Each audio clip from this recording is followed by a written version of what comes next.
may karamdaman ka talaga, ang hirap.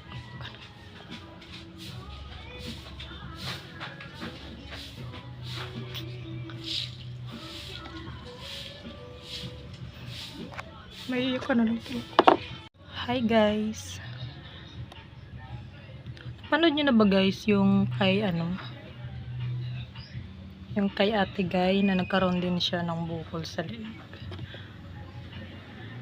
Yung sa kanya siguro guys ay nanganganak. Yung akin po kasi nung pagkaroon ko dito ng bukol na ganyan po talaga siya kalaki na umabot na siya dito. Hindi po kasi siya nanganganak, kaya naoperahan pa ako. So dati din yun, akala ko kulani siya, so hinahayaan lang.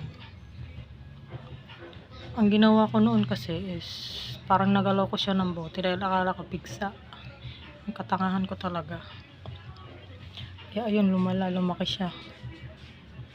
Salamat na lang sa Lord dahil naoperahan pa ako. Nakakatakot po talaga kapag nagkaroon ka ng bukol, kaya dapat pumunta ka na kaagad ng doktor at huwag baliwalain, huwag magpagamot. Yung akin po kasi pinagamot ko po sa mga albularyo, kaya po siguro siya lumaki ng napakalaki. Ganyan siya kalaki, ganyan kalaki. Oo guys, kasi sa lugar namin sa probinsya malayo ang ospital, kaya sa albularyo po talaga kami natakbo. Yun ang nangyari, lumala yung aking bukol. Kaya noong 2019, nung panahon ni Duterte, ay naglakas loob po talaga akong lakarin yung ko. Nakarating nga kami sa kay Tulpo sa TV5. Nagbaka sakali na makahingi ng pinansyal.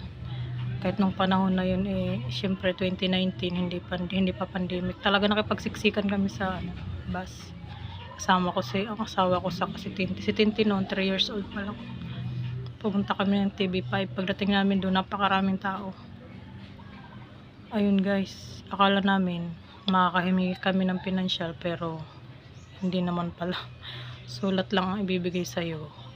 Sulat sa mga pwede mong lapitan, ganun.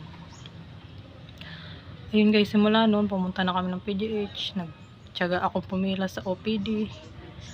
Pumupunta ako ng alas 2 ng madaling araw para lang makapila doon sa labas ng OPD, kasi kapag bumukas na ang pinto ng OPD, para ng baka ang mga tao doon. Kaya kailangan doon maliksi ka para yung card mo na color blue mauuna mong lagay doon sa kanilang tray. Kasi kung hina-hina ka, wala, aabutin ka ng gabi sa check. Bali guys, sa PGH noon,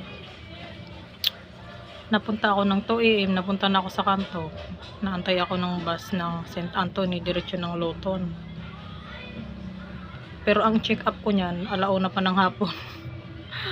Kaya yung antok at hirap talaga, grabe nang dinanas ko noon.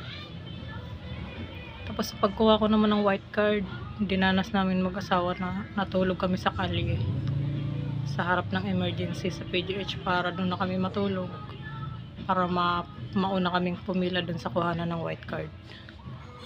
Ganun guys yung sakripisyo ko noon, dahil wala kaming pera, kailangan namin magtiis. Kaya laking pasalamat ko talaga dahil maraming tumulong sa akin noon financially, mga taga rito sa amin, pamilya ko. Grabe, pag may karamdaman ka talaga, ang hirap.